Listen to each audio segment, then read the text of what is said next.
Good evening and welcome to the Thursday Camera Artists Guild Image Critique. I'm your host, George DeLoache, portrait artist and photographer's coach, and this is where we help photographers learn to master the photographic arts.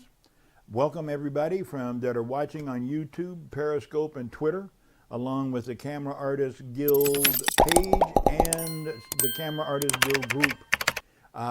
We have been working with photographers for about the past 3 years with this broadcast. And I can tell you that it is just thrilling to watch how the work has improved. Each and every week as people submit their work to critique, they get better. You bring the work out, we look at the images, we see how we can maybe make them a little bit better, and then go back and apply those techniques. So if you're interested in growing and getting better at what you do as a photographer, jump into the critique process. It is a proven, well-proven course to improve the quality of your work. So we're going to swing over to the broadcast here right now, so stand by. Let's get going right away.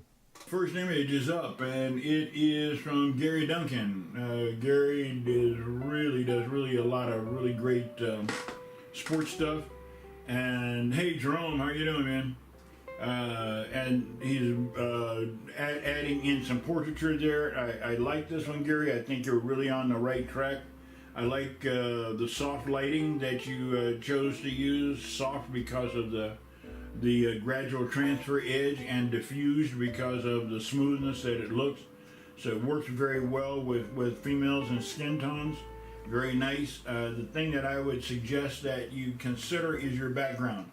Now you've chosen a nice shallow depth of field, so we have really cool bokeh. That is, you know, the bokeh is this area, B-O-K-E-H.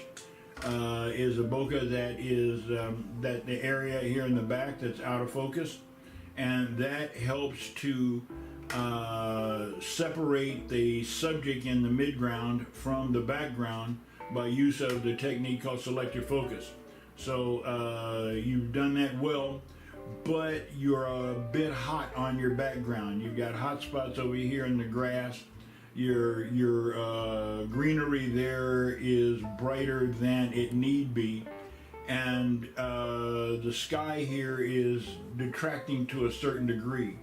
I think if you increase your shutter speed, you would be able to darken that background down. I wouldn't even touch the f-stop. F-stop's fine. Just increase the shutter speed.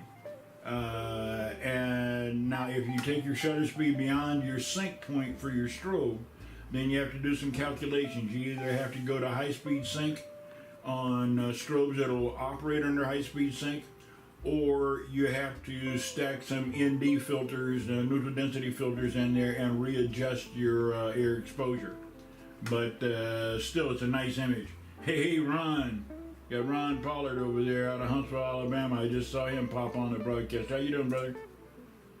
Okay, that's 𝐥𝐢𝐤𝐞. We're looking at 𝐥𝐢𝐤𝐞, the next one. Gary does all these sports images.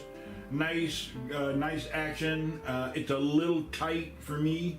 You know, I'd like to see just a little bit more of the action, but you really know what you're doing with sports. Your exposure is right, your action's on, your action's frozen. So you're right there. I just think it's just a little bit tight, but you know, that's just one person's opinion. Thanks, Gary. Okay, 𝐦𝐤𝐤𝐤, beautiful image. You don't always have to have the person staring into the camera, although I like eye contact with the camera. I feel that it's more intimate. But this is one almost peeking in on a quiet moment between this lady and herself, like she's almost sharing a secret with herself. So it's well exposed. Yeah, little compositions could maybe use a little tweaking there to position her on the page a little bit better. I understand where you're going with the rule of thirds and dropping her in on the 1/3 compositional line. I think I maybe like to not have the image quite so narrow and have it a little broader, if that means using a 4:5 crop, and give her a little more of the shoulder there, so that this side of her face has there's just a lot of room on this side, and I like to have a little bit more room on that side, but it's a beautiful image. Skin tones are nice, exposure's nice. Well done, 𝐤𝐤𝐤. I appreciate it. Okay, here we go again. Marilyn Miller, Bill Thomas, how are you doing? This one's 𝐤𝐤𝐤 again, and great black and white, a masterful job in maintaining skin tones. You got great skin tones here. You have detail in the white, you have detail in the darks, you have nice specular highlights which give tonality to darker skin. It's an amazing image. You did really well on that one, man. Congratulations. That's a difficult thing to pull off because of the fact that you are pushing the dynamic range of your equipment between where you have detail in the low range and detail in the high range. And yet you didn't have to sacrifice either one. You were able to hold all the details in the folds of the hijab here, you know, and up into the top of her top garment. So nice eye contact, nice expression. Thank you. Okay, Diana Rucker, our Midwestern Iowa photographer. And Diana, I just commend you so much because you're constantly pushing the envelope, trying new things, experimenting with post-production and your images. That is the way things are rolling. I believe and I teach that your post-production, what you do with the computer, is 1/3 of the creative process. And here you are working with paint or a painter type effect.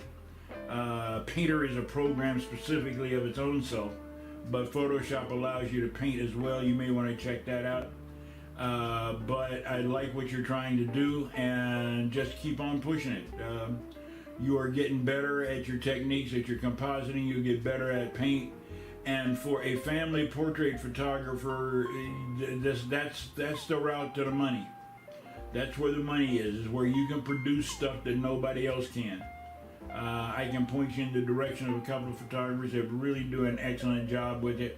You can check out some of their work. I'll pull together a list and try to email it off to you. But thanks, congratulations, appreciate it. Okay, this is another one. You say you were out there on your parents' farm in the sunflower patch, and that it was high noon, which is a real challenge. And working at high noon with all those contrasts, you pulled it off well. There are some things that I try to tweak a little bit with composition.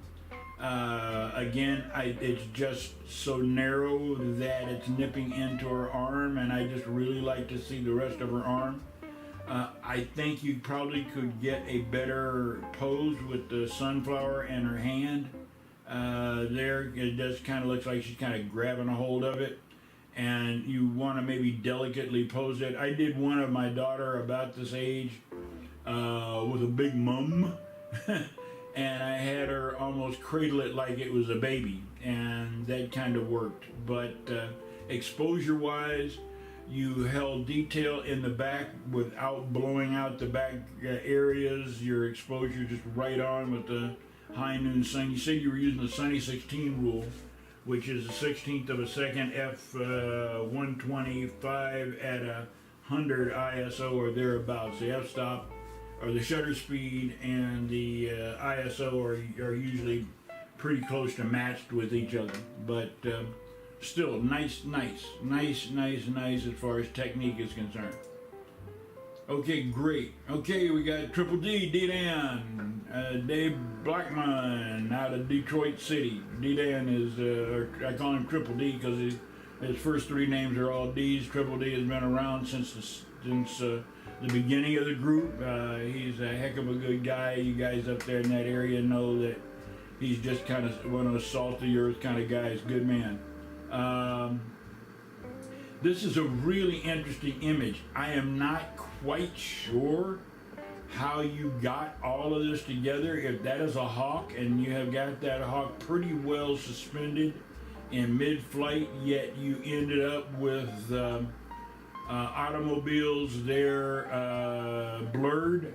I don't know whether he flew into your camera range and then you fired your strobe and suspended his movement by the speed of the speed light, the speed of the strobe, or exactly how you pulled it off. But it's an interesting image, man. I really enjoyed trying to figure out how you pulled it off. Shoot me out an email and let me know. I don't want you to give away your secrets. I'm just interested in how you did it. Okay.